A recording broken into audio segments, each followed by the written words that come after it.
Hello everyone, welcome to పిస్లెట్ YouTube channel.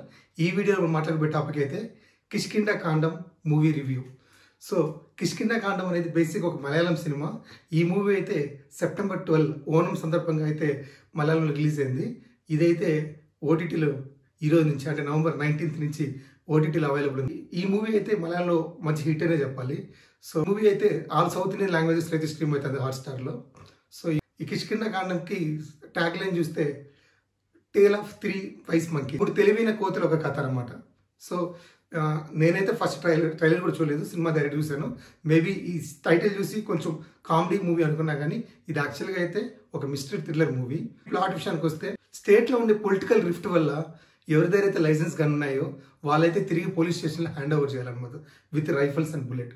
Ex army retired officer అతని గన్లోంచి 2 బుల్లెట్లు miss అయిన దానివల్ల ఆ గన్ రిటర్న్ ఇవ్వలేకపోతాడు. ఆ గన్ మిస్సింగ్ కేసు అనేది ఫైల్ అవుతుంది అనమాట. అండ్ ఓవరాల్గా ఈ మూవీలో ఆ గన్ వల్ల ఏం జరిగింది, ఆ 2 బుల్లెట్లు ఏమైంది అనే దాని మీదే ఈ మూవీ ప్లాట్ అనేది ఉంటుంది అనమాట. ఇంకా స్టోరీలోకి వెళ్తే ఆర్మీ రిటైర్డ్ ఆఫీసర్ తన కొడుకు ఫారెస్ట్ డిపార్ట్మెంట్ పనిచేస్తాడు. అతనే ఆసిఫ్ అలీ, మన హీరో అనమాట. సో అతనైతే మూవీ స్టార్టింగ్లో సెకండ్ మ్యారేజ్ చేసుకుంటాడు అపర్ణ బాలమురళిని. సో అక్కడి నుంచి తన వాళ్ళ ఇంటికి వచ్చిన తర్వాత ఏం ఫైండింగ్స్ అంటే అతను ఆల్రెడీ తన భార్యను కోల్పోయి ఉంటాడు, అతని కొడుకు కూడా కనపడకుండా ఉంటాడు. ఈ హీరోయిన్ అపర్ణ బాలమురళి వచ్చిన తర్వాత ఆ మూవీ ఆ ఇంట్లో మిస్టీరియస్ ఏమేమైతే చూసింది అండ్ స్టోరీ ఎలా అయ్యింది అన్నమాట ఉంటుందన్నమాట. అండ్ మొత్తం మీద అయితే ఇంతకీ ఆ గన్ దొరికిందా, ఆ 2 బుల్లెట్లు ఏమయ్యాయి, ఇంతకీ అతని కొడుకు దొరికాడా లేదా అన్న స్టోరీ మొత్తం ఇన్వాల్వ్ అవుతుంది అనమాట.